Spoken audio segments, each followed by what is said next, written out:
Good morning. Let's get this party started. Whoops.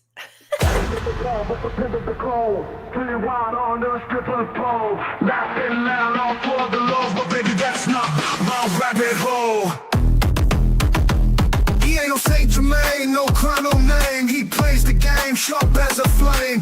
Who's to blame for the stolen fame? A shadow dance in the devil's frame. Go in the rabbit hole, losing control, spinning wild on a stripper pole. Laughing loud, all for the lows, but baby, that's not my rabbit hole. City lights and sirens scream, truth and lies blend like a dream. Wicked smiles, a clever scheme, chasing gold in the neon gleam. Go in the rabbit hole, losing control, spinning wild on the stripper pole. Laughing loud, all for the lows, but baby, that's not my rabbit hole.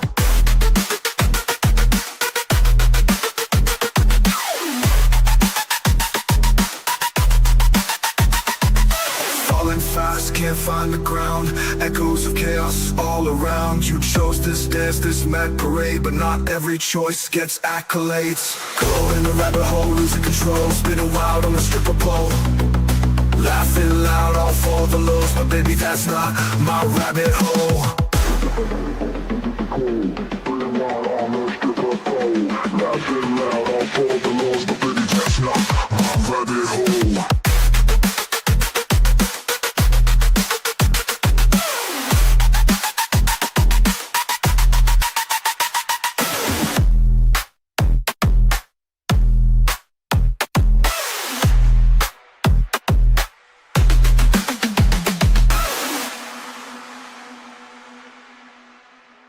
City lights and sirens scream, truth and lies blend like a dream. Wicked smiles, a clever scheme, chasing gold in the neon gleam. Going down the rabbit hole, losing control, spinning wild on the stripper pole. Laughing loud, all for the lows, but baby, that's not my rabbit hole.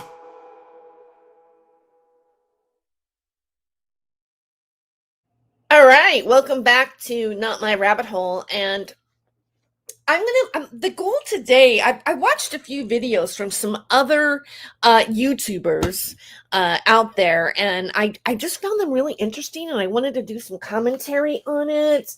And so I'm going to play a song from my Astro Record 6980 channel on Suno.com. And I think this song is kind of, well, it applies for today.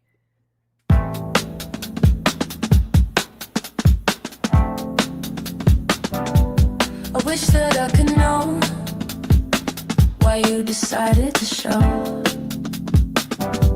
why you didn't just go, why you still call her Jane Doe. She was 13, not yet 16, not even a tween. Her friends said it would be funny if she met Epstein. He got a gig for the weekend, said she could bring a friend, said he needed someone who looked young, a blonde in a wig. And she thought it was harmless, so she went with her friend, and her friend thought it was harmless, so she went with her friend, and her friends thought it was harmless, so she went with her friend. And they said they all met a nice man, and his name was Prince Andrew, and she thought he was harmless, so she went with her friend, and her thought he was harmless, so she went with her friend. And Katie thought he was harmless, so she went with her friend. And she met a girl named Katie Johnson, and she looked just like me, and they thought it was harmless, so they went with their friend. And I thought it was harmless, so I went with my friend. And Katie thought it was harmless, so she went with her friend.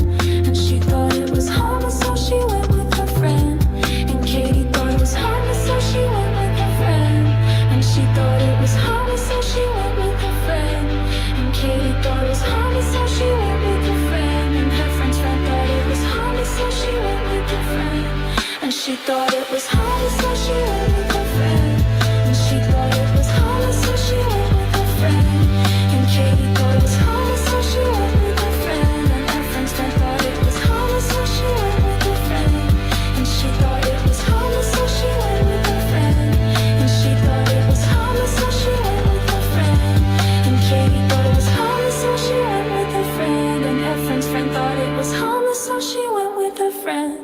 than she thought it was.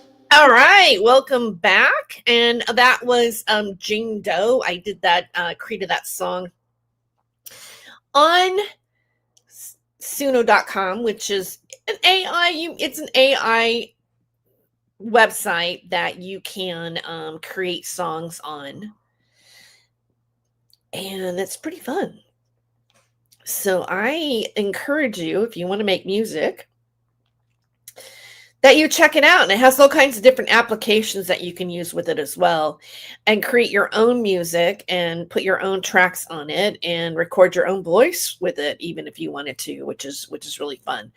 So I have been looking at, I watch YouTube, I watch different things, and there are a couple things that stood out, and it pertains to stuff that's been going on right now. I didn't mean to be there. So I'm going to pull up one of the videos. The guy, it's called, his channel is Political Punk. And I listen to him sometimes. I find him kind of interesting. Yeah, Political Punk. Let me share the screen here. Let me just lob onto it really quick. So, I like this guy, and I like a lot of the things that he says, and I find him interesting. So I'm going to do a fair use here. So we're just sharing and educating the public here. And just do this right here. Here we go. Oh, I have an airplane coming by. They're so loud sometimes. But anyway, I'll start it. Oh, it's really going there. Woo! Sounds like a military jet, doesn't it? And that might actually kind of play out in the rest of this video here. So I hope you're having a good Sunday. I'm actually eating a bagel with cream cheese, and got some tea going here. Look, even the kitty cat came in from the balcony. What's happening, Orlando? It's loud, huh? That's loud. Well, if that is an airplane going by, and of course we have air traffic controllers still working for free because, oh, here we go. Because, we are in, we still do have a government shutdown. So God bless those people who are still working and keeping our skies safe. But, how are they going to pay for food and pay their bills? I'm just kind of curious while, the White House gets re-renovated and everything. So something's out of balance here. Anyway, I'm going to go ahead and play this. Again, I'm not familiar with Bryce Mitchell. I don't know a lot about UFC fighters. Let's look him up. Oh my God, dude, look at him, bro. Look at him. He looks fucking craven. Holy shit, he's from Arkansas, bro. That's never a good sign, guys. Dude, he released a country rap mixtape. Dude. Dude. He released a country rap mixtape titled Pasture Fire. What timeline are we on, guys? Oh my God, dude. Dude. A country rap. Oh shit, bro. I'm going to find his rap. That, I feel like, is going to be worth investigation. Mitchell is a conspiracy theorist. Now, again, this is the start of a lot of this red pilling. It goes on to say that I guess he's a flat earther. He believes gravity is a hoax. I mean, this guy is obviously a real brainchild. Dude, he got a degree from CTE University, I think. He homeschooled his son because he didn't want him to be a communist or to worship Satan or to be gay, Holocaust denial. So this guy is a real piece of work. Okay, but anyway. I want to point out the Holocaust denial part because obviously he's pushing the stereotype of the far right wing fringe, right?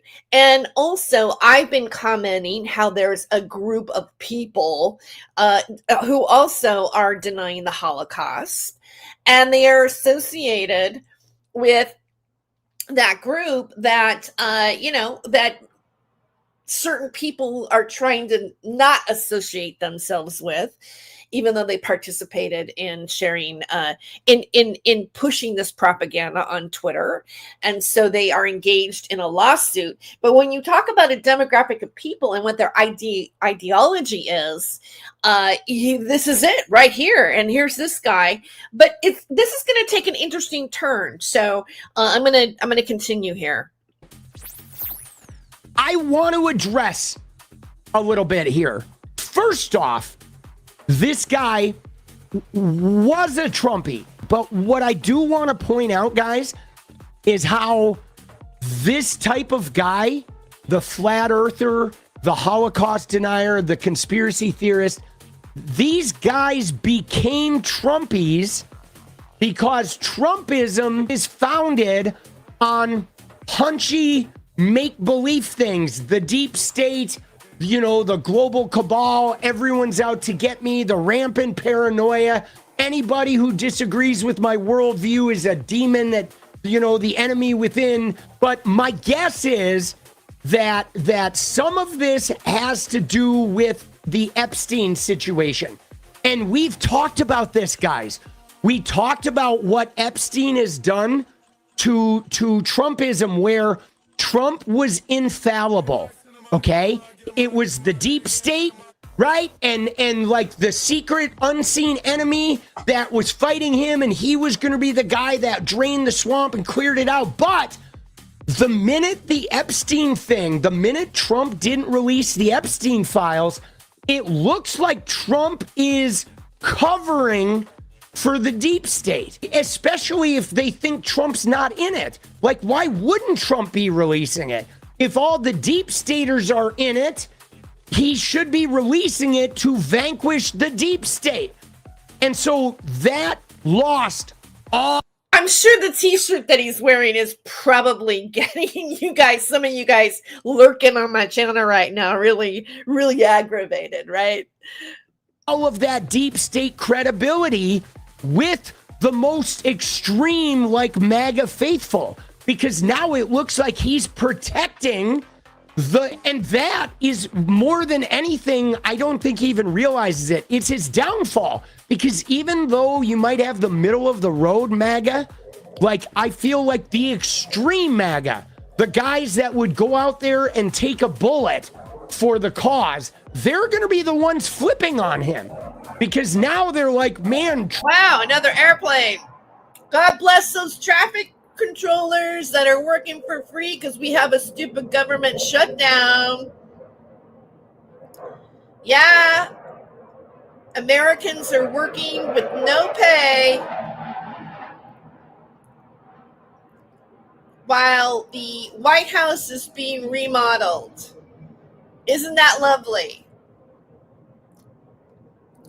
All right. I'm going to go a little bit farther to where he actually starts to play this guy, which is going to happen here in just a second. I don't support him. I don't like him. Let's go back a little bit more. I guess I was getting right to that point. Because now they're like, man, Trump is sort of like one of them. And that's really, I think that fucks up MAGA. That opens the door for MTG and Candy O to come in and start picking the carcass apart. Hey, I want to let y'all know I'm not with Donald Trump no more. I don't support him. I don't like him. I think he's a corrupted leader. And yeah, it took me a while to come to that conclusion, but I finally am coming to it. I do not like the guy at. Dude, a corrupted leader? Dude, I mean, he's not wrong so far. I'm not sure where he's going with this. But dude, this is kind of like heavy words for somebody. You know what I'm saying? It's really heavy words, but all right, let's see where he goes, dude. Next thing you know, though, I'm afraid it's going to be like some aliens land in the backyard and they told me that Trump was stealing money from me or something. Right? Yeah, dude, I don't think Dana White agreed. I don't think Dana White's going to react real well to this, boss. All right, but here we go. And yeah, it took me a while to come to that conclusion, but I finally am coming to it. I do not like the guy at all. The first thing for me was he didn't release the Epstein files. They're even acting like they didn't exist. And then, of course, they're sending Israel and Ukraine all of our tax dollars, just like the numbnuts before him did. Putting America last. And now he's blaming the beef farmers for the price of beef. Hey, I'm not biased, man. He talked a good game. He tricked me. I was fooled. I admit it. Okay, now let me tell you how bad I think this is, though. This is really this bad, guys. I want y'all, if you're a Christian, I want you to get into Revelation 13:3. Oh, and I want you to read that verse. Yeah, about the Antichrist, about the one who was fatally wounded in the head. Then he. Oh, shit, bro. Dude. Okay, now here's where it's going to get really interesting. Dude, homie did his homework, bro. Like, he's reciting. Homie did his homework, bro. I don't know. I like this guy. I like his personality. Dude, he's like preaching right now, dude. Oh my God. You know what? I feel like we're about to get into some crazy, but I'm going to say this. I am impressed that the guy from CTE University came in with like he's got the story, bro. He's like the wound in the head. I mean, he's going in. All right, I'm backing up a sec. I'm not going to stop it. I'm going to let him just shine. All right, here we go. Here we go. Okay, now let me tell you how bad I think this is, though. This is really this bad, guys. I want y'all, if you're a Christian, I want you to get into Revelation 13:3, and I want you to read that verse. Yeah, about the Antichrist, about the one who was fatally wounded in the head. Then he was miraculously healed, and the whole world marveled at him and said, no man can make war with him. Yeah, I do think that Donald Trump is that beast of Revelation 13:3. Oh, yeah, go read it.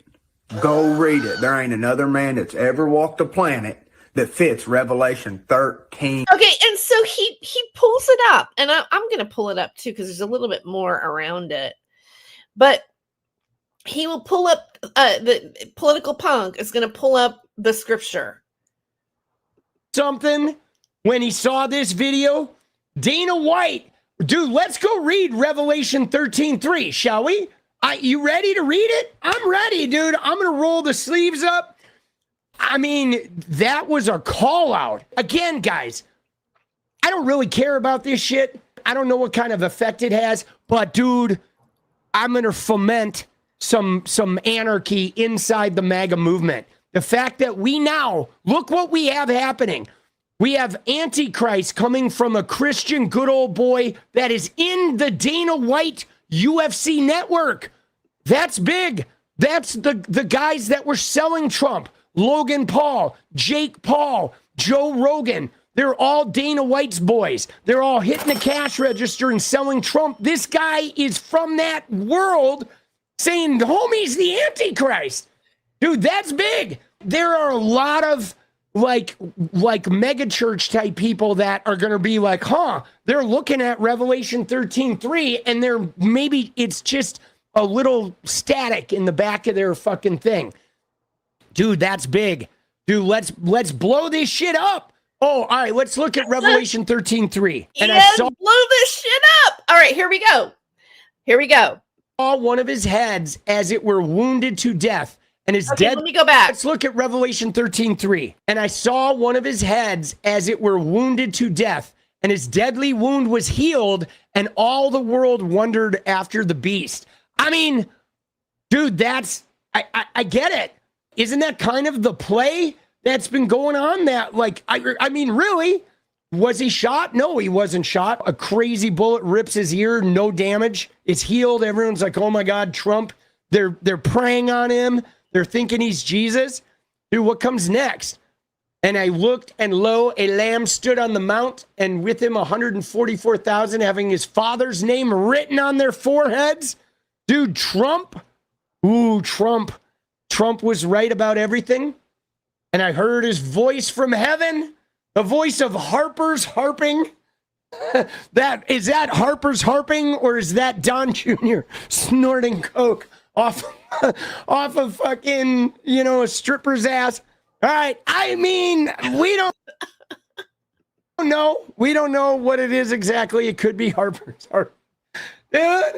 Okay, and so I just wanted to start there. And you know what? I'm going to pull up also Revolution, not Revolution, but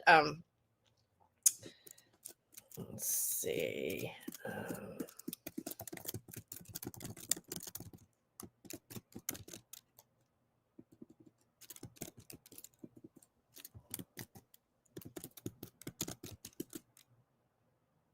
Revelation 13:3. Okay. Let's look at this.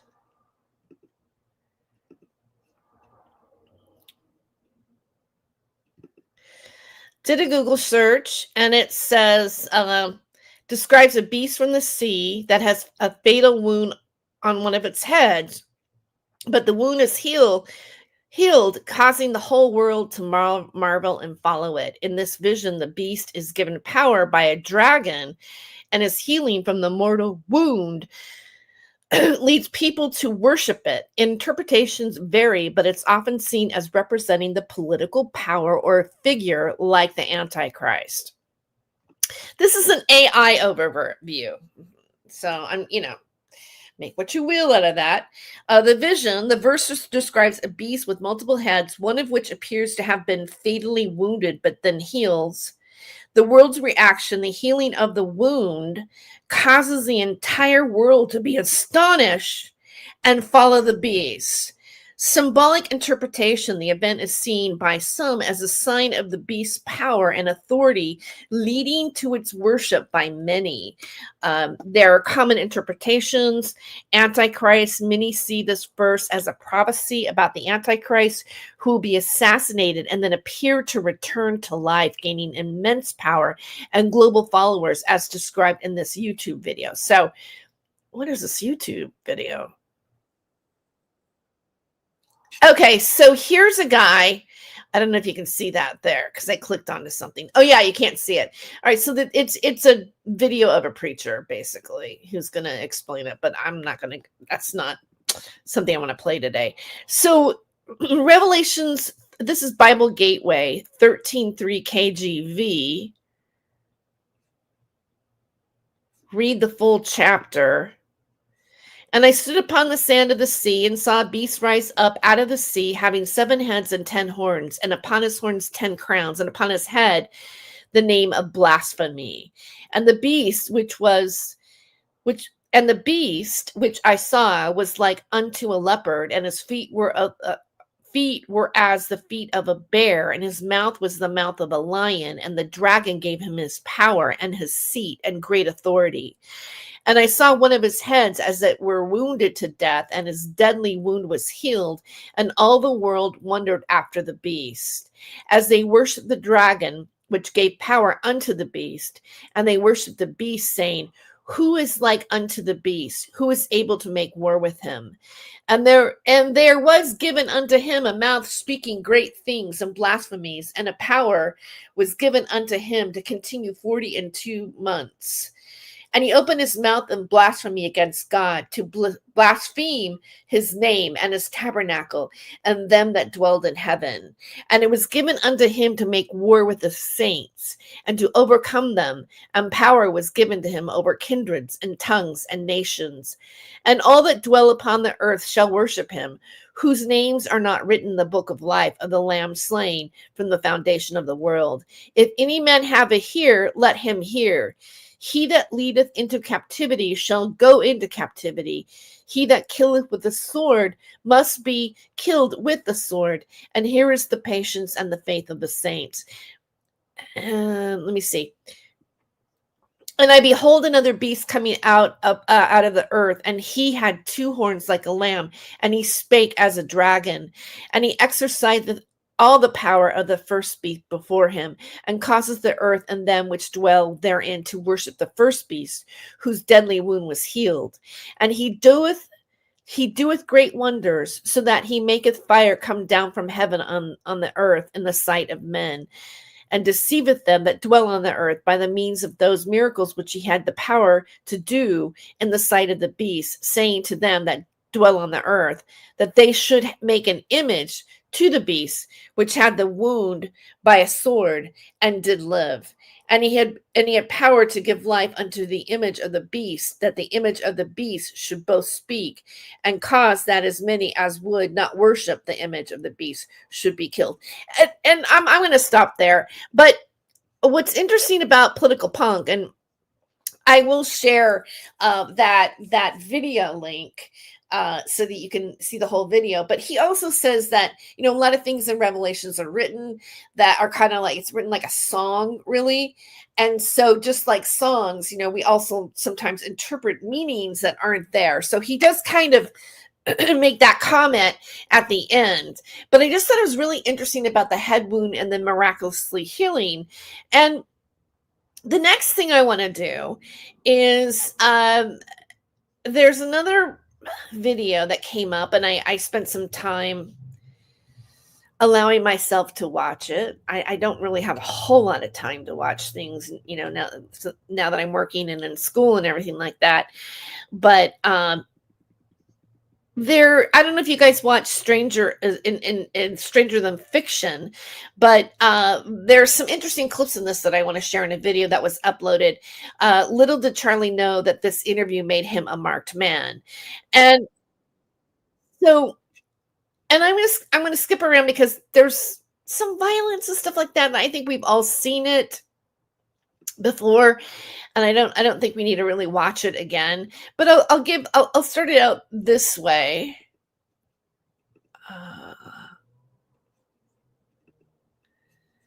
I got a comment.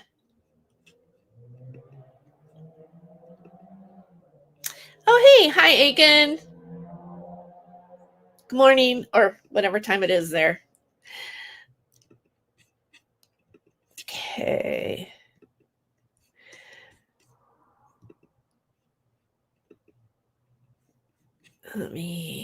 Here we go. Let's do it.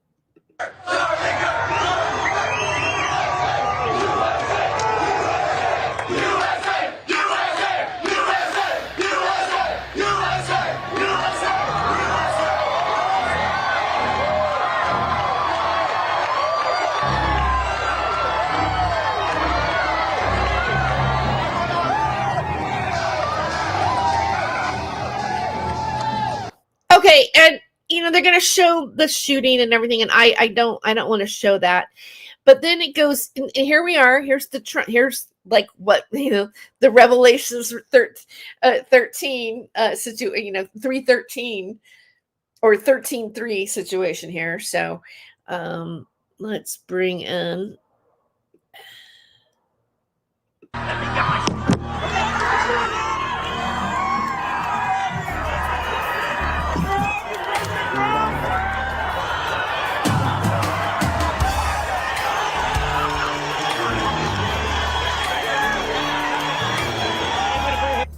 Okay, stop. Yeah, and he's following them along, right? And he's grabbing them. Look at him grabbing the photographers. Look, he's telling them where to stand and what to do. I mean, it's clearly staged.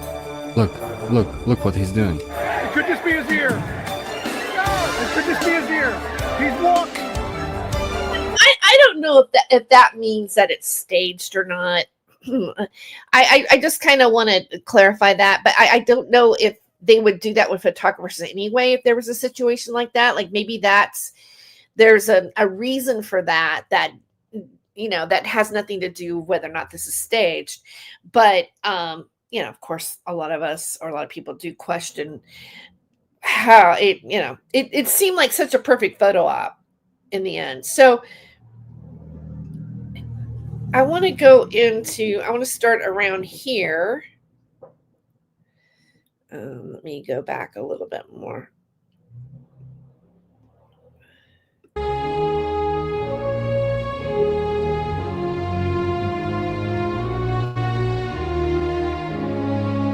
They issued 2 images of what they called a person of interest. A man of university age, in baseball cap and shades, wearing a jumper, bearing what appears to be the American flag and eagle. I think progress is being made. He's an animal, total animal. And hopefully they'll have him and they'll get him. What he did is disgraceful. Charlie Kirk was a great person, a great man, great in every way, especially with youth. And what he did, what this man did, was disgraceful. So hopefully we'll have him and we will deal with him very appropriately.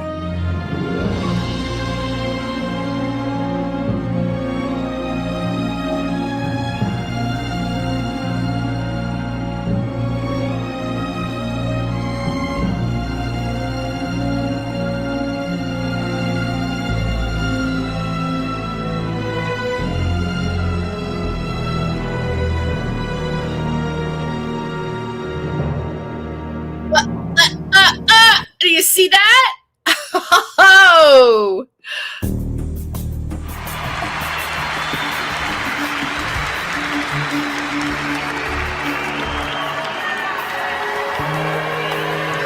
Hello.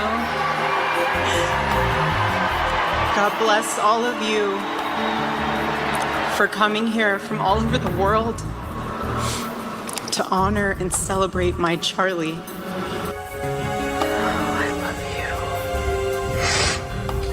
I love you. I love you. I love you.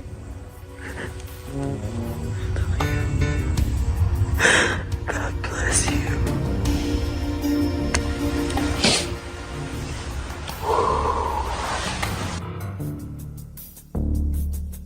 Did you know Erica Kirk once had a surprising connection to Donald Trump?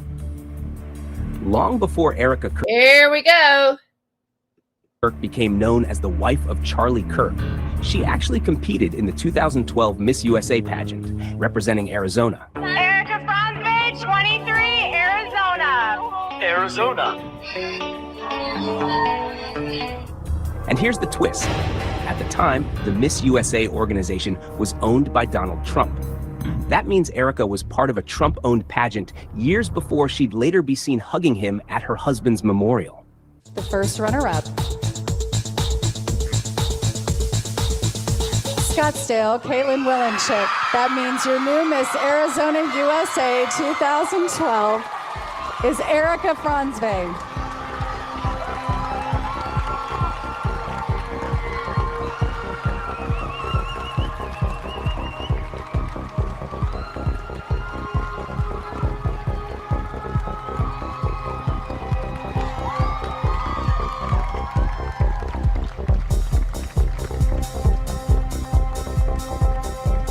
Your new Miss Arizona USA. Yeah, that's one interpretation, but it's also, there's videos of Anton LaVey explaining what that is. Anton LaVey explaining what that is too, though. So that's up for debate. Let's get that crown on her head. Congratulations, Erica Franzweg, and happy birthday, Erica Franzweg. Congratulations. One of the accounts coming out tonight is from Tasha Dixon. He just came strolling right in. There was no second to put a robe on or any sort of clothing or anything. Some girls were topless, other girls were naked. She was 18 years old at the time, and she describes how Donald Trump allegedly walked in on her backstage at the 2001 Miss USA pageant, which he owned at the time.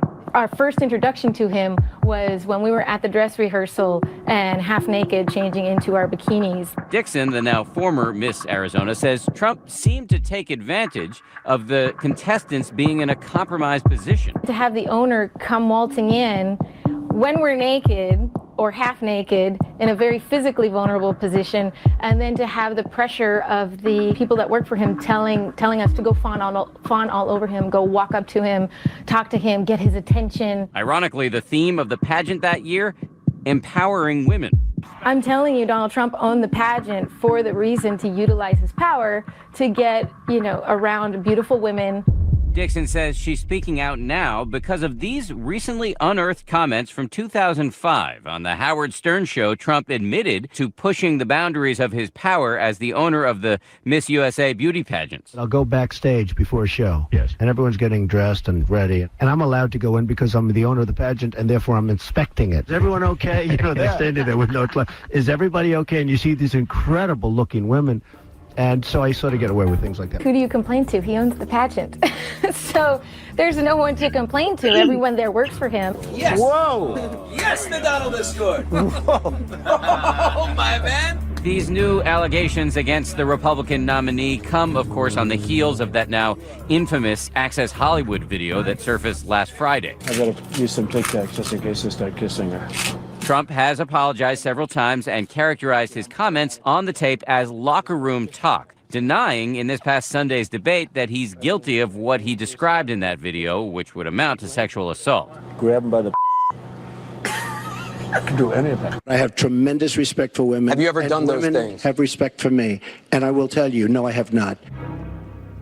Thank you for bringing your crown. Yes, the shiny, sparkly hat. What else are you doing to prepare for the contest? You know, a lot of people are preparing for your evening wear and your swimsuit and then answering questions on stage and also in your interview. But to me, there's so much more preparing when it comes to being in the community and getting involved and meeting new people and really just being an ambassador for your state. That's what it's all about. And we have some pictures of you doing some of your good work around the valley. Hopefully we can show them to you, but tell me about some of the stuff you're doing. Well, right now I'm really making a conscious effort to focus on our military. To me, they're one of the main reasons why I have the freedom of being Miss Arizona USA, and it's an honor to represent my state at its 100th birthday, but I'm making sure that I'm doing things in the community, getting out and helping people. I'm really active actually with my nonprofit called Everyday Heroes Like You. We're entering our 5th year, so I started it when I was 17, so I've been able to travel to the Pentagon, I've been able to meet General Salazar, who's actually out here in Arizona, and I've also been able to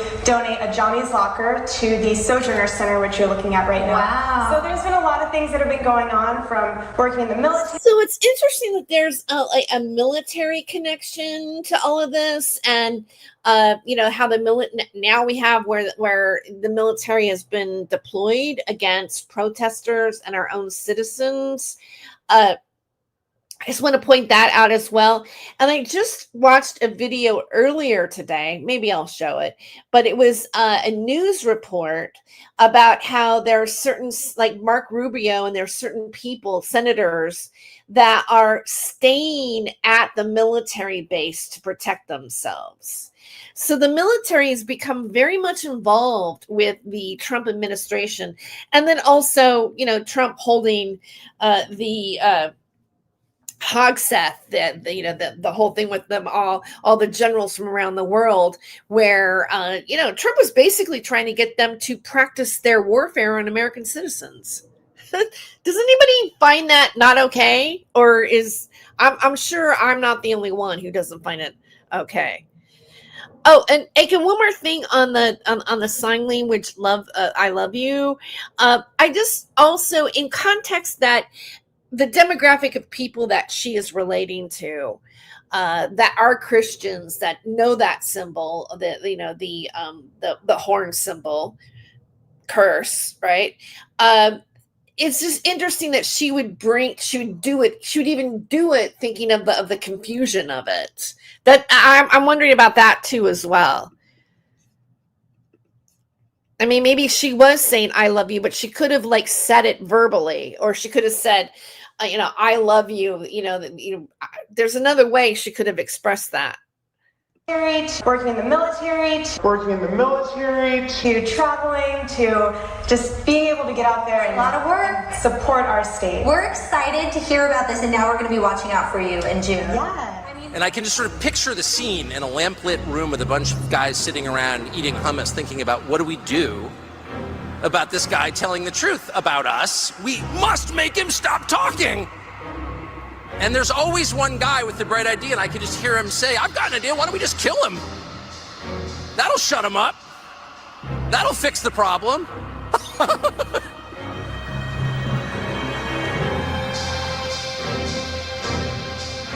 Did you need something like this for you to create a war to the point where the re-election percentage of a president goes so high when there's a war so you can get re-elected? Maybe. Is it because the amount of chaos you learned in 2020 elections was so chaotic, so it increases the chance of you being able to win another election because the more chaotic it was, you can tell people what we're going to be doing and they're already accustomed to it. Maybe they'll be more open-minded to it. Maybe. Is it because maybe even on the other side for me that I think about Netanyahu and Israel? First of all, who has the best secret intelligence in the world? Mossad. You mean to tell me? No. You mean to tell me these guys have been that low-key underground for a year, built a city like the one in Israel, and they trained their guys to go in and how to break into homes and how to take people hostage? And you're telling me you didn't know? Seriously? And Egypt comes out. By the way, the story came out. It's like, well, you know, we told them, we warned them that something was taking place. Another story. So basically, he talks about how they kind of stood down when Hamas invaded, and that, you know, according to his documentation, they didn't act the way they should have to protect the Israelis. And but I'm going to go a little bit farther to when he starts to talk to. I'll turn it over to you. Is okay. Did Charlie Kirk's going to come in here. Israel almost, you know, because I'm talking to this other guy and he says, I said, you realize what happened in 2014? He says, yeah. I said, 2014 when they, you know, the three girls were kidnapped and then, you know, whatever happened, raped, travesty. Horrible. And then Israel comes back and kills 2,000 people. He said, it should have been 20,000. It should have been 200,000. So I said, where are you going with this? He says, well, listen. Here's what I'd like to see happen in Israel. What's that? Only Jews live in Israel. Nobody else. We don't need to coexist. It's just not going to work out. Is this a way for Netanyahu's legacy to be he eliminated Hamas? Is this his way for saying, now I got the war, I got the card, I got the, you know, get out of jail card for me to go straight up 100,000 on the blockade of Gaza Strip, 300,000 reservists you put up there. Now we're going to go groundwork. We're going all freaking out because the world gave us the permission to do so. Is that what it is? I don't know. I just keep continuing to have a lot of questions the more I think about it because so these guys are coming up. So what, are we going to have another 9/11? And they're going to come and do what? They're going to go into your community. What are they going to target next? Where are they going to go next? What's going to happen next? Oh, can we? It's not a big deal. It's never happen again. Well, that's what we thought it was never going to happen. 9/11. Before 9/11 happened, nobody thought 9/11 was going to happen. Yep. So I just have way too many questions that makes me think about what the motives are. And if we go dark, I'll put all those things out there. Yeah. How did these guys not know this was taking place? So I've been to Israel many times. The whole country's a fortress. When I first heard this story, I still had the same gut instinct that I did initially. I find this very hard to believe. I've been to that Gaza border. You cannot go 10 feet without running into a 19-year-old with an AR-15 or an automatic machine gun that is an IDF soldier, right? The whole country is surveilled. And so let me just kind of go through this. We don't talk about Israeli politics very often, and most Americans don't know this. The last 9 months, Israel was on the brink of civil war. It's not an exaggeration. This judicial stuff, there were hundreds of thousands of Israelis taking to the streets because Bibi Netanyahu is basically redefining the Israeli constitution. That's not an exaggeration, right? He said the judicial branch has too much power. There were protests planned this week against Netanyahu, where they anticipated tens of thousands of people to take to the streets. That's all gone, Patrick. Netanyahu now has an emergency government and a mandate to lead. I'm not willing to go so far that saying that Netanyahu knew or there was intelligence here. But I think some questions need to be asked. Was there a stand down order? Was there a stand down order? 6 hours? I don't believe it. Israel's the size of New Jersey. When I took a helicopter ride from Jerusalem to the Gaza border, it's 45 minutes. Wow. 6 hours. They're live streaming the killing of Jews. Did somebody in the government say stand down? That is a legitimate non-conspiracy question. The whole country is the IDF. The whole country is. Yeah. And you're trying to tell me that they're going to concerts and kibbutzes and schools and by reports 6 hours. Let's say it's 3 hours. That's suspect. Go ahead, Rob. It's also not like a right-wing reporting. This is from the New York Times. The long Thank wait you. for help as massacre this. unfolds in Israel. I 9 can't think of a hours. more liberal news outlet than the New York Times. And by the way, I'm actually very pro-Israel. So let me be very. I mean, so I'm not exactly. Well, I think we all are. No. I just want to make sure my position is clear here. But I would. So Patrick, there are other explanations. It's possible that the Netanyahu government was double-crossed by bad agents. Okay, that's dark, but it's not as dark as what we're talking about. Okay, another aspect is that Netanyahu might have traitors in his government, like legitimate traitors that have infiltrated. I was texting with some senior people in the IDF, and they said, Charlie, I can't say too much, but let's just say the same problem you have with the left in America, we have here in Israel. So there's something to think about. Just something to think about, right? Is that maybe there's some people within those intel agencies that aren't as sympathetic. Or maybe, Patrick, maybe they might have gotten a tip, they might have gotten whispers, but no one thought it would be 1,200 Jews dead. That's a potential, right? Because here's the essence of it. The essence is this. This is the closest thing to the Holocaust that any of us have lived through. But the fact is now Bibi and the Israeli hard right government has a mandate. I got to be careful the way I say this. Counting or not counting gang violence. Personally, don't agree with. So I'm going to take a break from this for a second and play just a little bit of music, and then we're going to come back to the stream. So stay tuned. What should I play here? Let's play this one.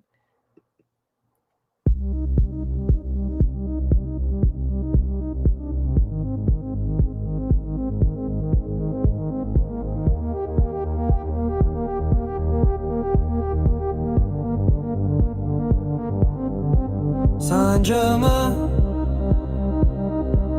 in the membrane, insane is the end game. Cure sacrifices a goat, 7-month journey. Listen to me, try to believe, because I deceive. I deceive. That it heal for those who can see. Saint-Germain in the membrane, insane is the end game. You are to blame when I created the game. Let's do that, Saint-Germain. Let's do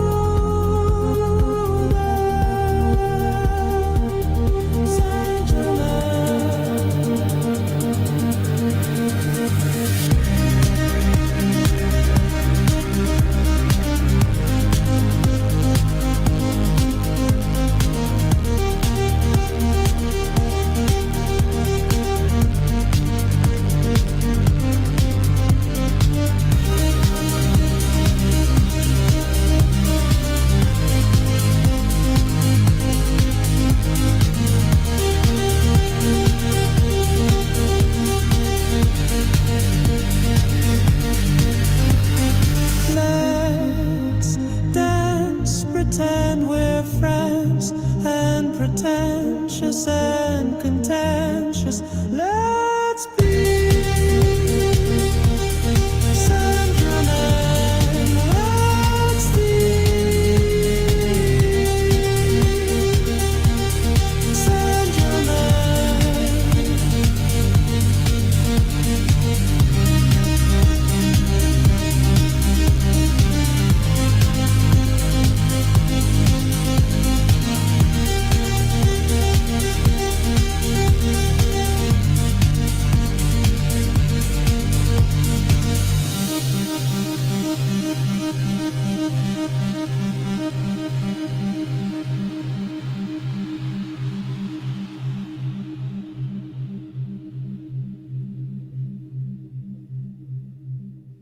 All right. Well, Saint Germain in the membrane. All right. Insane. Well, we're back with Not My Rabbit Hole. And also, if you'd like to support the channel, first of all, please do like and share with your friends. But also, if you'd like to support the channel, I do take donations at my PayPal at hollywoodhempress@gmail.com, Venmo at Terry Joyce. My Cash App is there, my Patreon, and I do have a Buy Me Coffee. And those links also, if you go to my main, if you click onto my main profile here, and then you drop down into the description of my show, I have all those links as well. And I do take super chats, super thanks, and the like. So I wanted to put that out there for everybody. I'll let this banner go a little bit more, but I'm going to take it off. I'll put it towards the end if you didn't get this information the first time. So, because we are going to be sharing some more footage here and discussing it. Aiken says, it's hard for people who have been in a fundamentalist church or at a senior level in such an organization, but Tyler Robinson was brought up living, breathing Mormonism. What is evil to a Mormon? One thing that is evil is trying to convert them, actually the biggest evil in their eyes.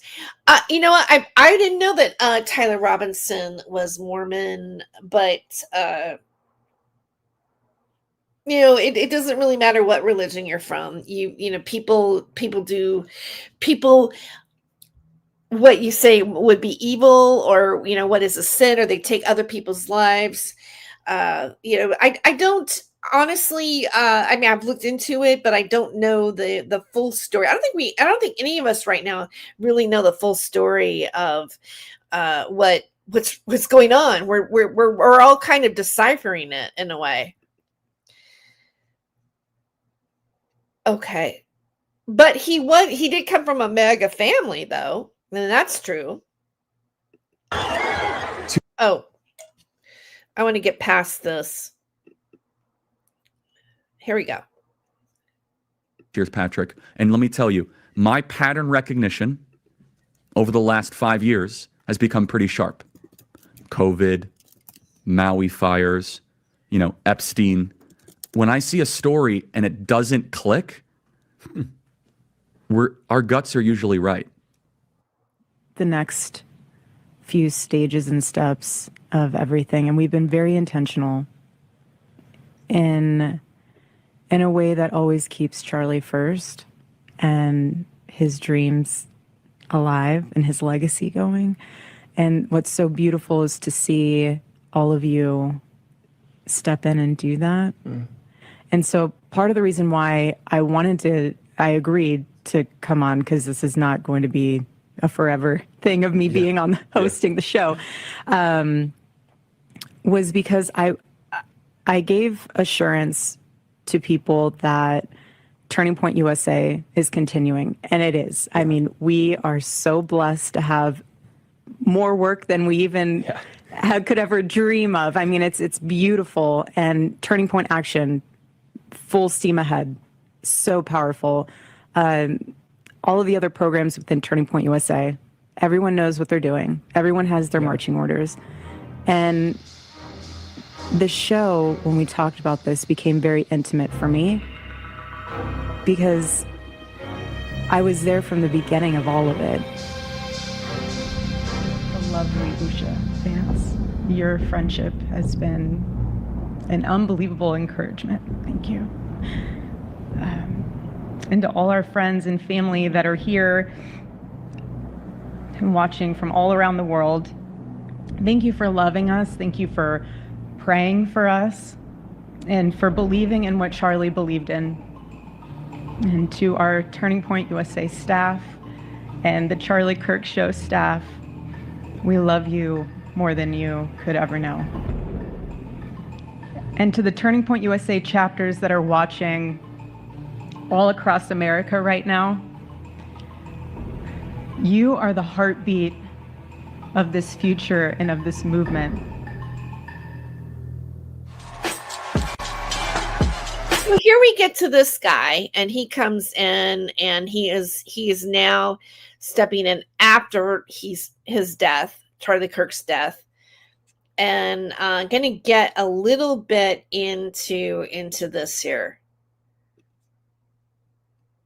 Charlie called me, I don't remember when, and said, Glenn, I want you to join me in the universities. And I'm like, are you insane? No, I don't do that, Charlie. You do that. I don't do that. And he said, no, you don't have to.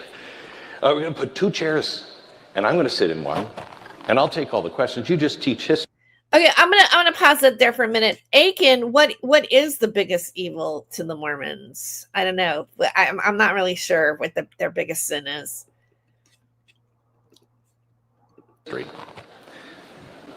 Thanks, Charlie. I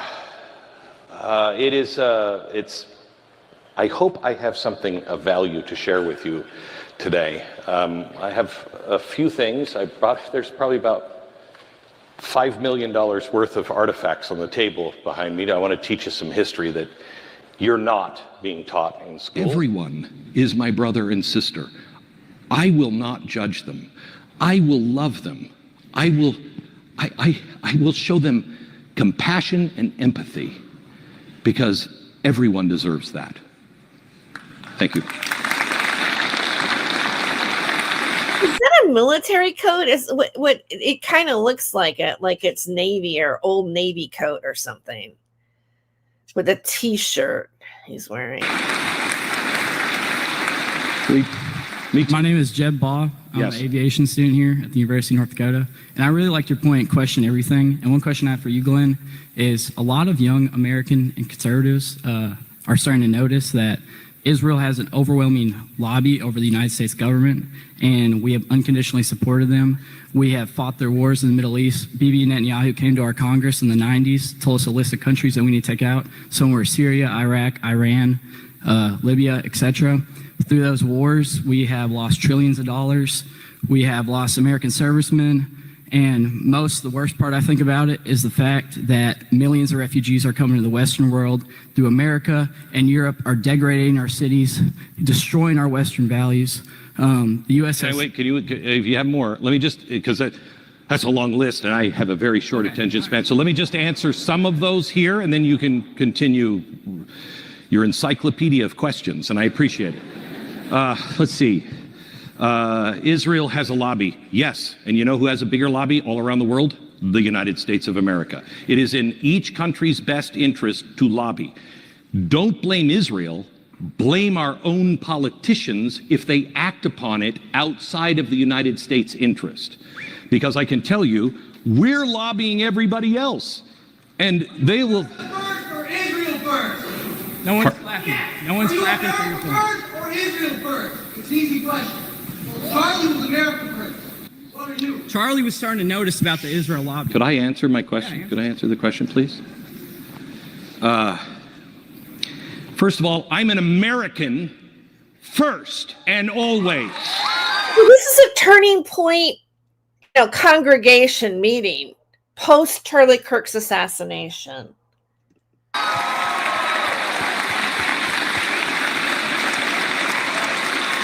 I don't know why I was born, but there is something about the state of Israel that connects deeply to me. To have the privilege to stand with the Jew is a tremendous honor, spiritually. So I want to read a letter that I wrote that I am sending to the state of Israel. To Prime Minister Benjamin Netanyahu and the honorable officials at the state of Israel. In this moment, I have chosen to ask you for citizenship in the state of Israel. I have nothing to offer but my voice of support. And some might say that my support might be more valuable as an independent voice. Perhaps they're correct. But my request for citizenship is not about words, it is about deeds. Why, one might wonder, Would I want to embrace a heritage and identity that is so ruthlessly hunted down again and again?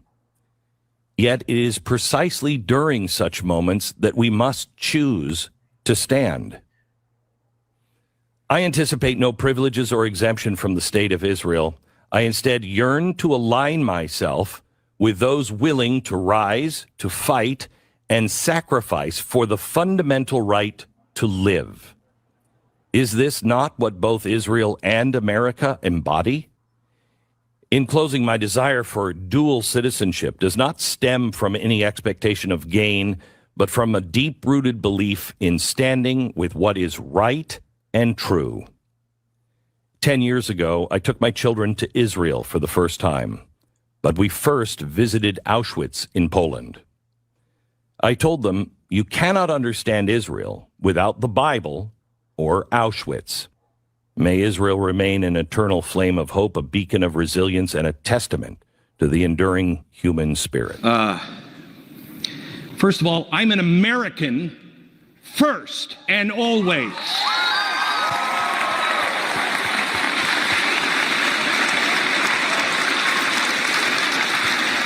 But the reason we have refugees all around the world is not Israel. It is a global system of people trying to take down the West. They are trying to just hold your peace for a minute. This is why I said, Shirley, I can't do this. What is happening is we have Islamists occupying our countries. The next war that you will face. You know what our first foreign war was? Against the Barbary pirates. They were the Islamic pirates, okay? Jefferson, when he ended that war, because nobody had the stomach for it, he said, I gotta warn you, everyone should read the Quran. He actually had I have a copy of it, printed Quran, printed for Americans to read. He didn't put out little teeny clips. He wanted every American. On, and I can search this video for you guys. So this is a pastor. This guy's talking about the Illuminati. Or it's like, did I cut off like all that conversation? No, not yet. Because there's more Charlie Kirk conversation that comes up. I want to get back to that other conversation. But I want to show a little clip of this really quick, which I thought was interesting. Was one of the most colorful characters in American history.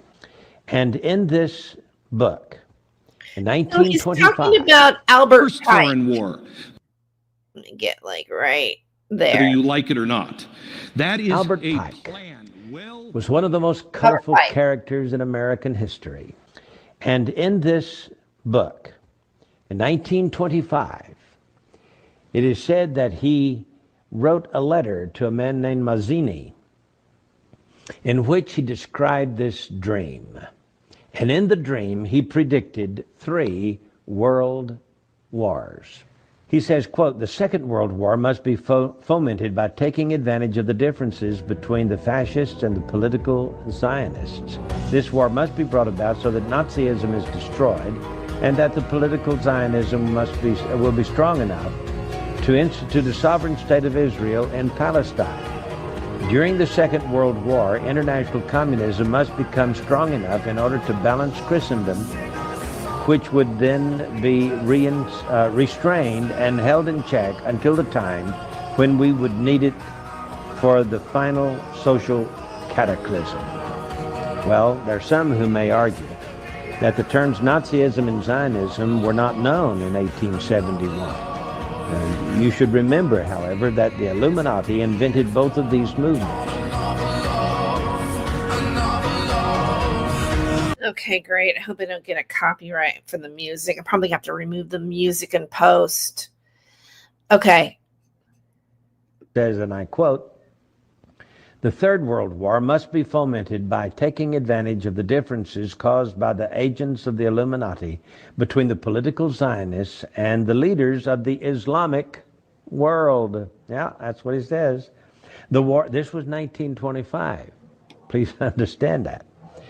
at least 1925. May go all the way back to 1871, as is purported to do, but at least it was written in a book and published in 1925. So he says, after World War I was just over a few years, and before World War II even started, he's now thinking about this Third World War, and it says that it will be caused by the differences between the political Zionists and the leaders of the Islamic world. The war must be conducted in such a way that Islam, the Muslim Arabic world, and political Zionism, the State of Israel, mutually destroy each other.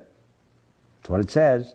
Meanwhile... Okay, and then what's interesting to me about this is it reminds me of the first interview that James Casbolt and Max Spears were on with Kerry Cassidy, where they said that, you know, both sides were just two different sides of the same coin, and that the illumination was all of us, really. So, you know, you get the gist of what's going on here in the Illuminati prediction. See what this is here. Today. And it looks like everything from World War I and World War II. Okay. Yeah. Okay, so we get back to this guy. He goes on a little bit more. Problem with this whole thing. Okay. I don't really want to play any more of that. Skip up to here. Here we go. This is where I want to go to. This is where I want to go.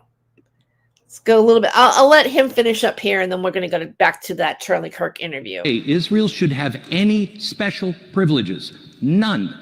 Everyone should play by the rules. Exactly the same rules. Period. If they're not, that should be corrected. But let's correct those things. Let's not talk about snipers behind Charlie. I gotta be careful the way I say this. They're gonna try to ethnically cleanse Gaza. Agreed. Good, thank you. I want to leave you on a positive. All right, that was just a little short thing that he said there. I didn't really see anything really positive about how he left that. And let me go past this. Okay, this part, this tricked me out.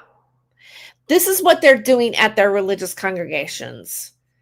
These are different religious congregations, and they're taking an AI simulated proposed conversation. Well, you'll find out. You'll see. Today. And I debated whether or not to share this or not because, you know, AI and all this stuff, but she asked AI, what would Charlie Kirk say to us today or say to me today? And really all AI is, they take the fullness of a man's words recorded, and they crunch all that together, and they answer a question the way he may answer it. It's not perfect, but it does take the person's, what they live for, what they were all in for in life.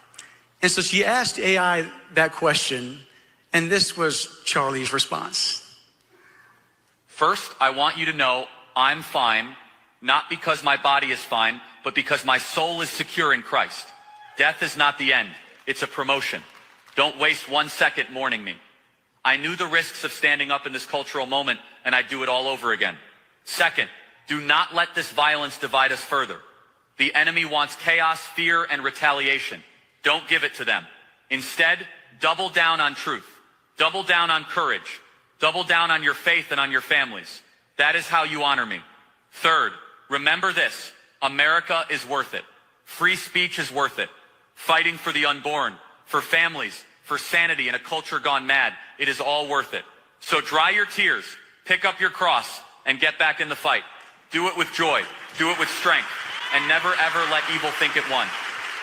It'd be a clip. I think it was created, no, it was created on AI, artificial intelligence, from the words of Charlie Kirk. Okay, see, you got to understand what's happening here with AI, all right? let's go back to this for a second. So somebody says, what would Charlie Kirk say post-death? So what AI can do is scrape all of his stuff and then come up with a proposed idea of what he would say. That's all that is. It's a you know, and there's a lot of things with ChatGPT and AI and OpenAI that, you know, that you need to really understand. It's important to become AI literate here. But the congregations are using this as a mind manipulation for the pastors, or the spiritual leaders are using this as a mind manipulation for the congregation.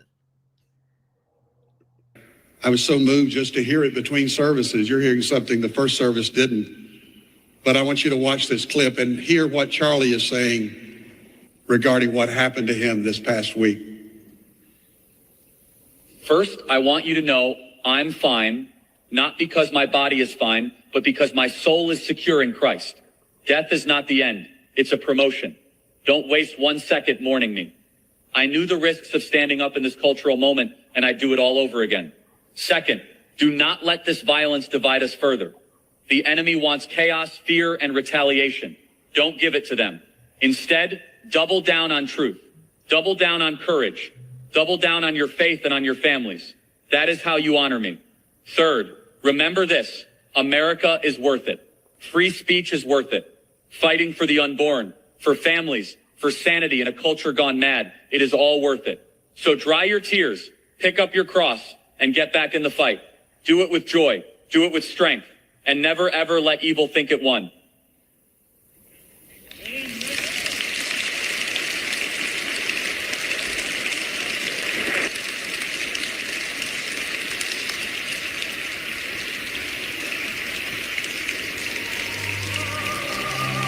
Okay, and then go a little bit. This is trippy too. This is another AI simulated. Now they're making biblical characters up here in with AI. Here we go. Christ. My name is Stephen, and I was stoned for proclaiming Christ as Lord. My name is Peter, and I was crucified for my faith in Jesus. My brothers and sisters, root yourself in a Bible-believing church. Pray for your enemies, for our battle is spiritual. It's time to awaken your faith. Rise up, speak truth without fear, and overwhelm the world with Jesus. Isn't that weird? It almost reminds me of, you know, the movie in the night, like that's kind of like 1984 when they're watching the, you know, they go in and they watch things on the screen. Oh man.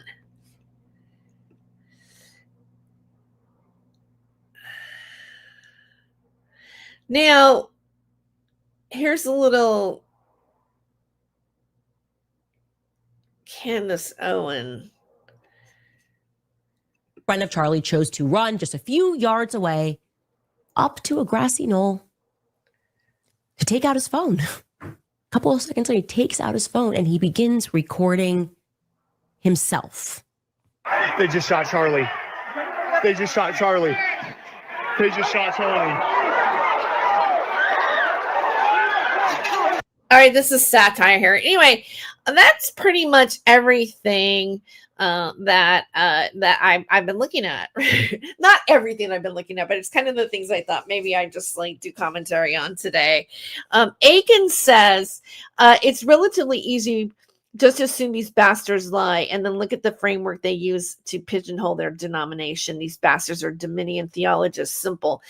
So I want to get back to Aiken. You know, I want to get back to the you said all these old conspiracies being squirted into a new generation. The Pike letter was bullshit. Is it? Like how? I mean, is it fake? You know, what do you know about that? Letter, what do you call it? About wars? The alleged Albert Pike letter predicting. This is AI. All right. I just want to say here. Let's look at this for a second.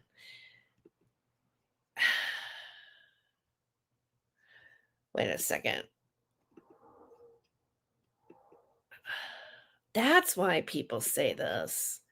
The alleged Albert Pike letter predicting 3 world wars is widely considered a hoax and a prominent conspiracy theory. There is no credible historical evidence or scholarly support for the letter's authenticity, and is generally absent from the serious historical analysis.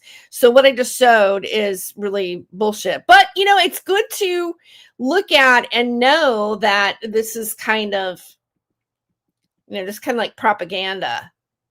The supposed letter, allegedly dated August 15th, 1871, from American Freemason Albert Pike to Italian revolutionary Giuseppe Mazzini, is claimed to outline plans by secret elite, often linked to the Illuminati, to instigate 3 world wars to achieve world domination, or a new world order. World War I planned to enable communists to destroy the Russian Tsarist government and establish communism.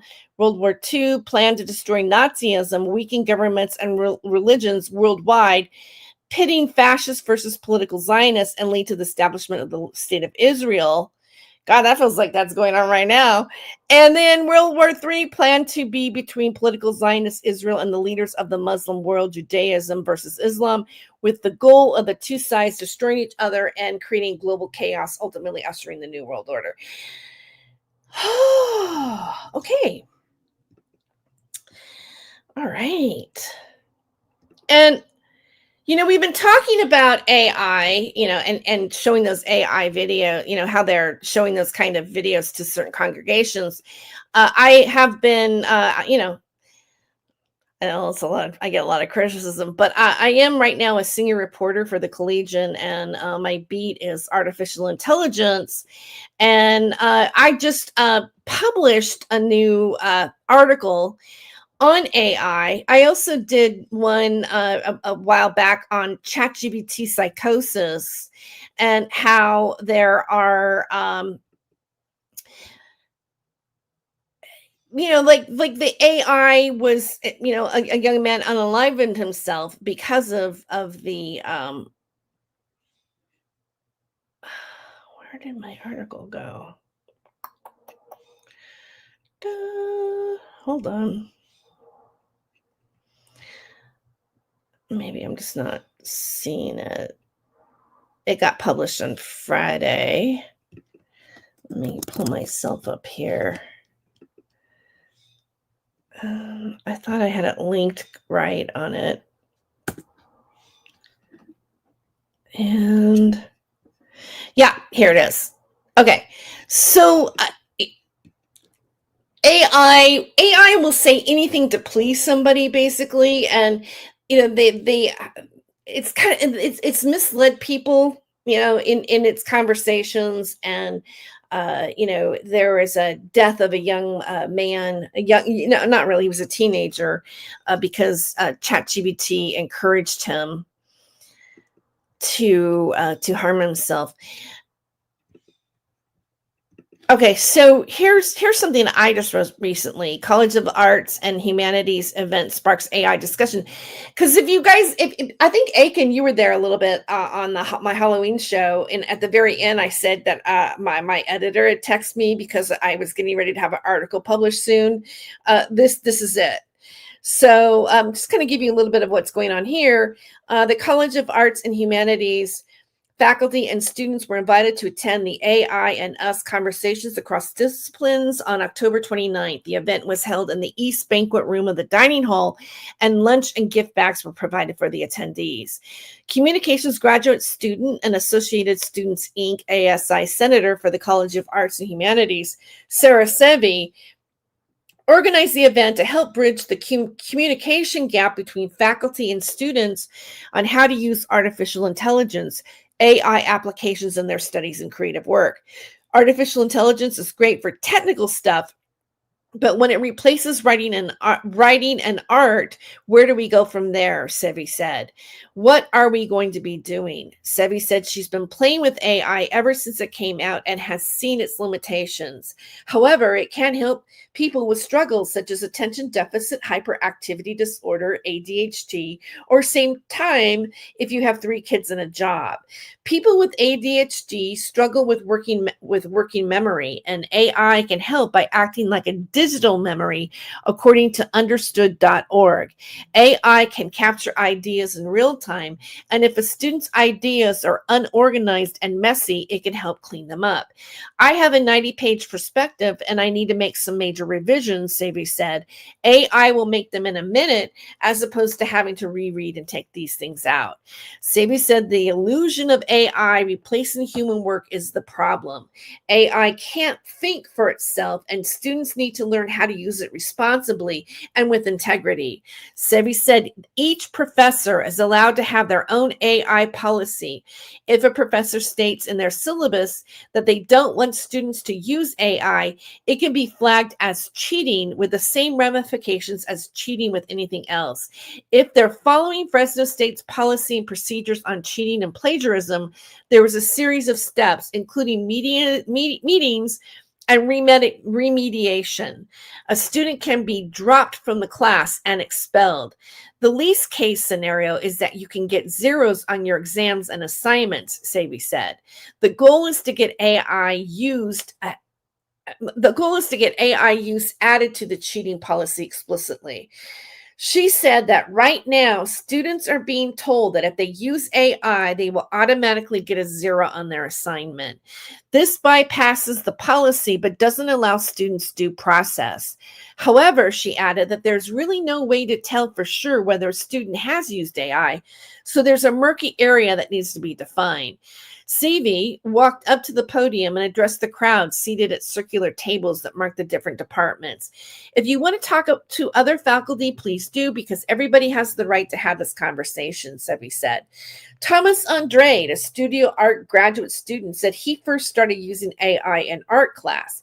He said they first used image generation, printed the images, transferred them onto a canvas, and then painted over the pictures and next to them. He pointed to an image of a cat with wings that had been painted by Yung Meng, assistant professor of art design and art history. This is a really good example because she obviously is the professor, Andrade said. Meng said she first created the art as a personal project and later realized it would be a great project for her students. She lets her students use generative AI and allows them to paint over the image and the canvas by hand. It symbolizes how humans and AI work together, Meng said. She said it was a great time for artists to use AI-generated images and incorporate them into unique and creative art. It's become a new genre of art. Meng opened up her computer and showed how one of her art pieces can be generated to move on the screen as if it were alive. At the English Department Roundtable, Jeannie Crisco, a co-director of the first-year writing program and interim director of the Writing Center, said that they have a policy on AI use for first-year writing. She said AI is great for generating images that students can incorporate in their writing. Images are a way to help people understand difficult concepts or enhance meaning, Crisco said. She said she felt that this was a good use of AI in writing. The students can incorporate the images into their paper, but they're still using critical thinking in the writing. John Bainan, an English professor at Fresno State, shared his concern about how AI is affecting the environment. There's a part of me that feels like I have to ethically decide if I'm willing to contribute to water scarcity, Bainan said. I think it is a conversation that we're not having right now. Kate Cargier, an agricultural sciences and technology librarian, said she was really interested in the ethical aspects of AI and the biases that arise within it. How can we use AI tools and what can we use them for? Cargier said. Using AI to write an essay is plagiarism. Cargier said AI tools can be used for brainstorming, but students need to recognize recognize that the professor decides what they can use them for and to what extent. Savy said the primary goal of the event was to get students and faculty talking to each other to learn about the different applications of AI in academia and their respective fields of study. The CSU made this deal with OpenAI and sent out this embrace without asking anyone, which I guess is their right, Savy said. It came at a time when there wasn't enough information to be had and training on the matter. So yeah, that's my article. Anyway, oh, you do? You have a book with AI images in the works? Yeah. You can totally do that. And really, like, if you alter it or you add stuff to your AI image, or even if you write text over it, well, I don't know about the text part, but like if you there is a way to, like, you know, it becomes yours. And there is no copyright on AI right now. I don't think there ever will be. So yeah, I just thought it was really trippy that they were using an AI generated words and an image of Charlie Kirk saying these things, and they're replaying it in a congregation. I don't know. It's just trippy. Hi, American Witchcraft. Hi, Aiken Drum. All right, so I was kind of getting ready to go, but you know what? Should we play with David Schroeder a little bit? Should we? since Daniel's here, we can get them to talk about us more. Okay, couple things on David Schroeder. I guess I can add is, you know, he's really denying his what he did to his puppy, and both Daniel Dunn and I have read passages from his book, which proves that exactly what he said. And the thing that's what David does all the time is, I don't know, guys, which one should I share? Because there's been a few. He keeps making excuses. Like he's like, the story changes where he was in a relationship and that had something to do with it. And he, he's under pressure. Oh, it happened 31 years ago, so it doesn't count. But he was 27 years old, 3 years away from being 30. And the one thing that David never does is accept responsibility for what he's done. So let me see. We have David Schroeder live, The Do. I don't think yesterday was all that interesting from him. I'm going to go back let's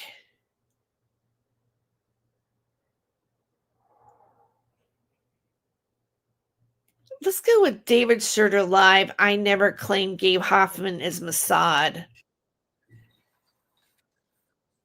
Okay, wait.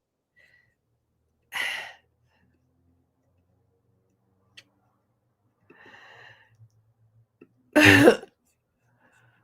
right, let's get a little bit here.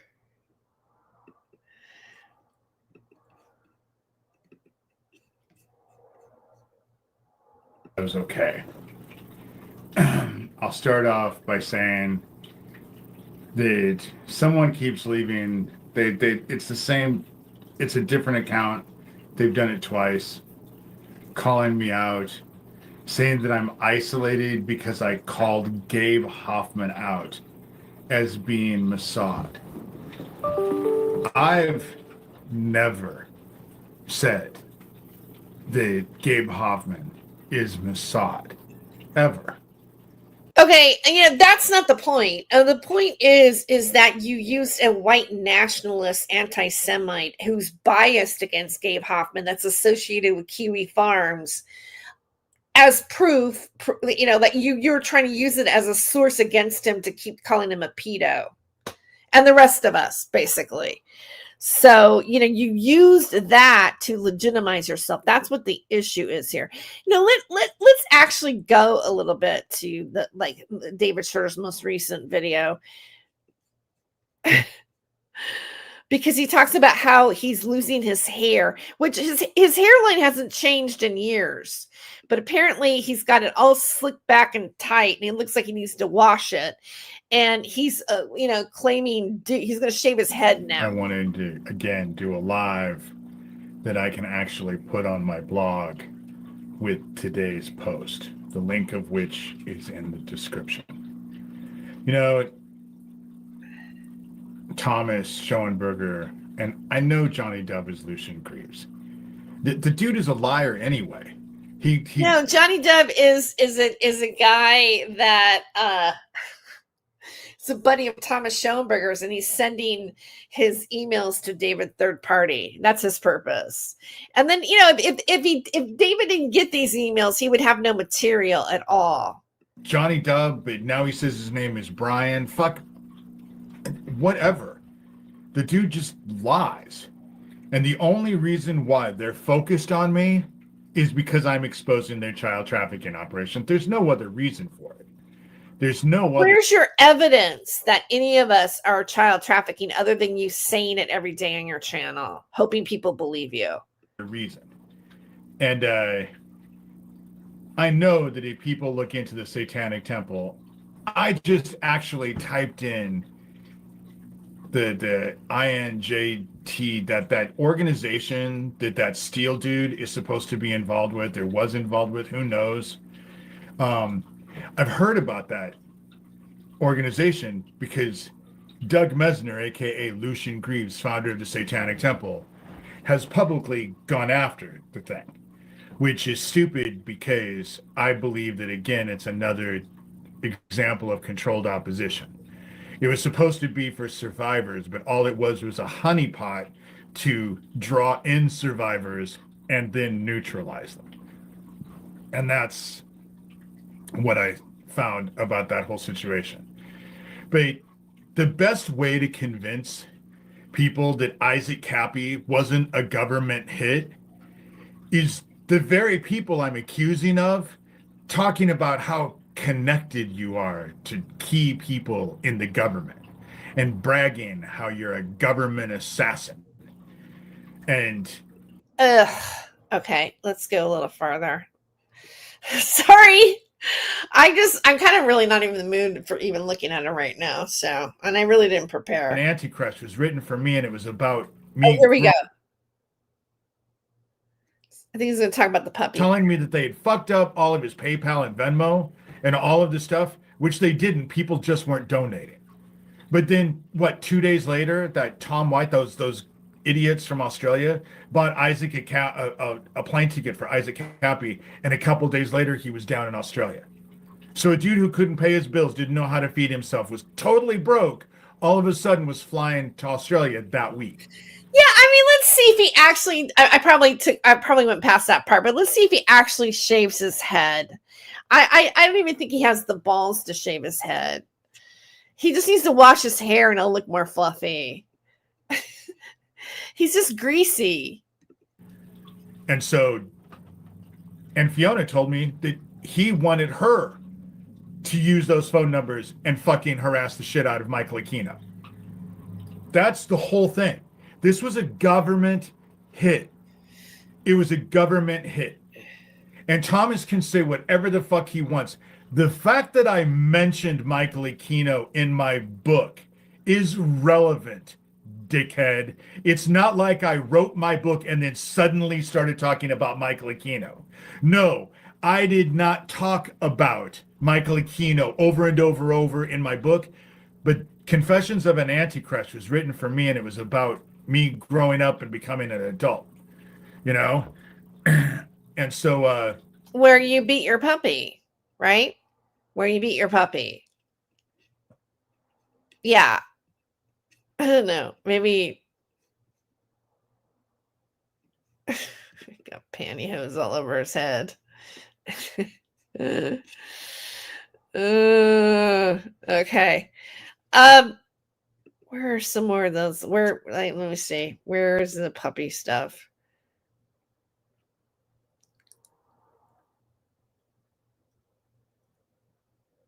I think it's like in here. Okay. So the day before yesterday, that's what I'm assuming it was.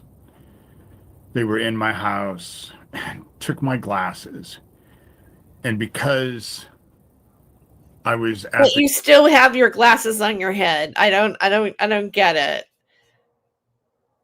the grocery store, and the idiot showed up and ended up right in the lane right behind me. He wasn't in the store before, but when I'm checking out, all of a sudden there he is with his kid, Alex, the Mexican munchkin,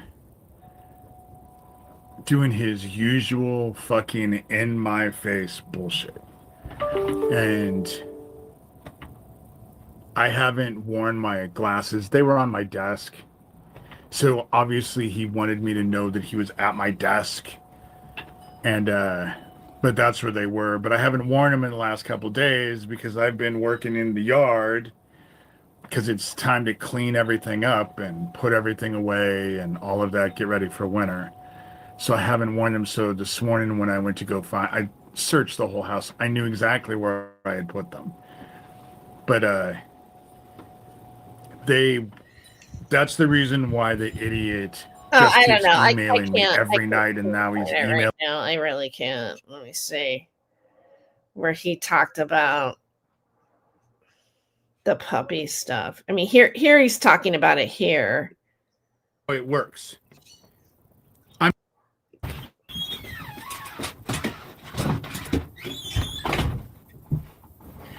Sorry about that.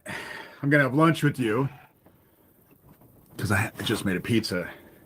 I said yesterday that I wasn't gonna do a live unless stuff happened, and of course stuff happened.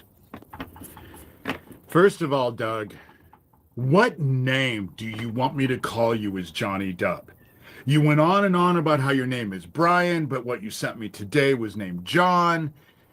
You can't keep your fucking name straight. What name do you want? God knows if I asked you about your pronouns. Okay, he's going to eat here a bit, but he will get to, I think, this medic. In fact, when I came down, just let me be clear. I've said this before. In the 80s, oh, this is the anti-Semitic one. Yeah. Anyway, he whatever. All right. I'm just. I don't really have anything prepared on David today, so I kind of feel like almost like not looking at him for a while, because it's the same stuff over and over again. I only look to like really document what's going on, but I will say this. I have done a video on it. I have read, specifically from the passage of his book. There was one video where he tried to say, oh, no, this is not in my book, but he held up a rabbit hole. It's actually written in Confessions of an Antichrist. And, Daniel Deltz read in the passages on his show. And he says that he had abused this puppy for several times and kicked it several times in the ribs. And the day that he went, was working as a banquet waiter for hours and came home and the puppy had, eaten his linoleum, that he beat it so bad, that the dog so bad, the puppy so bad, that it put a knot on her head, and he thought that he almost killed her. And so obviously, when we've all looked at it and we've all pointed it out, because what we're pointing out is David's violent behavior, the history of his violent behavior. And again, he pulls the same excuse of, oh, I was young, it happened 31 years ago. Young at 27. Young at 27. That's, and I pointed this out, your insurance goes down at the age of 25. So he's on the down slope of his 20s. You're a full-on adult. Some people have children at this point. They have families. They're in the workforce. He was not a teenager. He can't say that he was a teenager or a tween or barely older than the people that he molested. You were talking about abuse to people as a child, and or as a tween, and then we're looking at abuse of animals at the age of 27. So these are indicative of his character. He has several restraining orders against him. Several restraining orders, not just 1, 2, or whatever, but there's been a lot of restraining orders against David Schroeder, which he denies has happened, but we've shown the receipts of it. And he's daily, almost daily, every other day, sometimes every day, depending on what's been going on. But he lies about people. His energy is aggressive when he speaks. He's screaming and yelling, and he's calling on people to come and investigate us. He is he makes threats on his channel. And he does not take any responsibility for what he said. He doesn't say, yes, I did this. I was guilty of it. I'm so ashamed. I've done blank, blank, blank, blank to never do this again. Yes, I did that to my nephews. Yes, it's horrible that I did that. Here, I hope for forgiveness. No, he blames them, and then he abuses them on his YouTube channel as adults. He's continued to say horrific things publicly on his YouTube channel to his nephews that he molested as adults. So the reason why I say this, because, I feel that, there's been a lot of other people perpetuating David Schroeder's lies. Like, I just really recently had somebody include me in this weird poster with a bunch of other YouTube hosts and online personalities. And, they're saying that they're a targeted individual, but they're actually doing this really creepy video about other people basically targeting hosts on YouTube or, public figures. That's the kind of crazy that David Schroeder inspires online.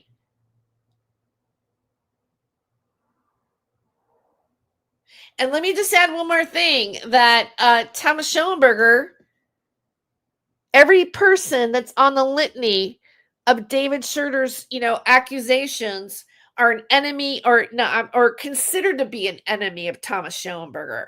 They are on the target list, and he does it with several other people, and several other people mimic the same things that Thomas Schoenberger and David Schroeder says. And, I made a couple of quick shorts this morning, and I think I'm going to go ahead and share them because this is kind of an example of what is going on, really. I made some shorts about some things that Max Spear said, but let me just show you this is what happens to some of us online and how these are associated with one group, and at the pinnacle of this is Thomas Schoenberger. I'll go with the Thomas Schoenberger one first, of the things that he's been saying about me. So because of the fact that I've called people out for being anti-Semitic, here's where it goes with Thomas Schoenberger. Here's where it goes. So we all see right through the hack. She's a manipulative, cagey, failed comedian and congenital liar. I wonder if she imagines the red wine in her glass is the blood of babies murdered in Gaza. After all, she's already proven that she doesn't care about teenagers being involved in disgusting porn flicks.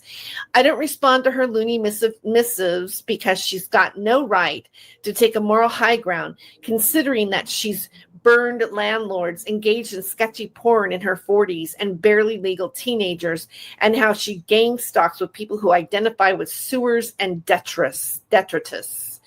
She repeatedly gets caught in her own filthy lies And a rebuttal is always to accuse people who call this filthy excuse of a human being. Plus, she's always stealing Patrick Moran's artwork. Okay, so there's that, which is pretty awful, really, if you think about it. And the blood of Gaza thing is because I, of course, call people out for being racist, because there's also videos of Rebecca Dean calling a black man the N-word like 3 times, and she doesn't have any apologies to it. But what was really disturbing, and this is, to me, this is disturbing, is he took like one of my shows that this is screenshots of a performance that I did on Comedy Time. And he's done this to me and posted it. Can you see that? And okay, so then this is what he writes. So because of the fact that I've called people out for being, there's that one, right? And then I've got this one here. This is, and again, those things that are being said, a lot of like the teenagers and the, all the stuff in Barely Legal. So does David Schroeder repeat it. So does Denise Matau. So has Rebecca Dean. So has, and just goes on and on and on and on. None of it's true. And I also want to make a point about David Schroeder taking Johnny Dubb, which is Brian Ward, which is a buddy of Thomas's, and giving Thomas's posts third party, which are basically abusive to Thomas Schoenberger's target. So again, David Schroeder is still repeating Thomas Schoenberger's false defamation on other people. So David Schroeder's only a mouthpiece. All right, so you can tell it's the same video, and I'm gonna play the whole video, but they're making it look like I'm it says Terry Joyce Randolph harassing immigrants on film, bigotry, ICE, #ICE. Oh, did I not show that? Okay, I forgot to show it. Okay, let's go back. Let's show it. You know what? Because you're an illegal and you know what? You don't live in Paramount and you're door dashing. You know what? Why are you entitled to be here with an illegal card? Go ahead. I don't know. You know what? I'll do that. Okay, so I never said these things, but this account, who, by the way, I'm gonna click onto it and show you. This was done 3 weeks ago by Clyde Cash. All right, so you can tell, and Becky shared that on her timeline on her channel. That's how I found out about it. So and let me just pull that up really quick. So here's Becky sharing it. Right here, the harassment, just the harasser, just wow. I see nobody can get along with Terry Joyce unless they are her pedo accused Daniel Ryan Dowd or her Satanist Pazuzu friend Aiken Chris Derp. And so she's sharing a doctored video, not my voice. And again, if you watched my video last night, I actually showed the original footage. You don't see this in this quick video here, but that's kind of the stuff that's been going on. Oh, and thank you for seeing I look like Linda Carter. Oh wow, Wonder Woman. We do have kind of the same nationalities. Linda Carter is like a Latino or half Latino, like I am. So maybe that's why there's a little bit of a resemblance. If I have my darker hair, I was never really as pretty as her though. There is a ball gag option on the latest restraining orders. Oh, okay, that's good to know, because I'm still gonna keep looking into whatever I can do to protect myself. We do need to have better laws that protect people from cyber stalking and harassment. They just haven't really been developed yet, and maybe we are the forerunners of those people who are going to create those laws or help those laws be created, because there has to be some reason to point it out.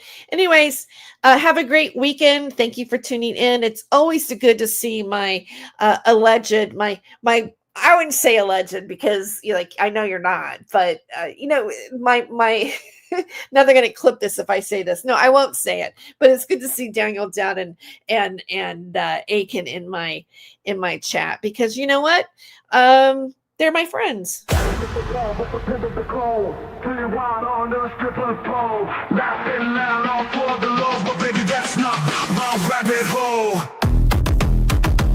He ain't no Saint Germain, no crown, no name. He plays the game sharp as a flame. Who's to blame for the stolen fame? A shadow dance in the devil's frame. Go in the rabbit hole, losing control, spinning wild on a stripper pole.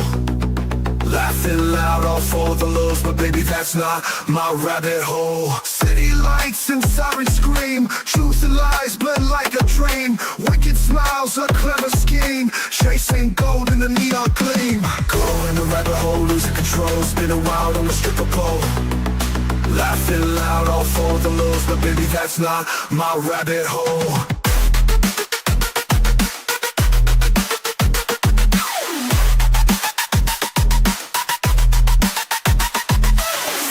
Fast, can't find the ground. Echoes of chaos all around. You chose this dance, this mad parade, but not every choice gets accolades. Go in the rabbit hole, losing control, spinning wild on the stripper pole. Laughing loud, all for the lows, but baby, that's not my rabbit hole. Laughing loud, all for the lows, but baby, that's not my rabbit hole.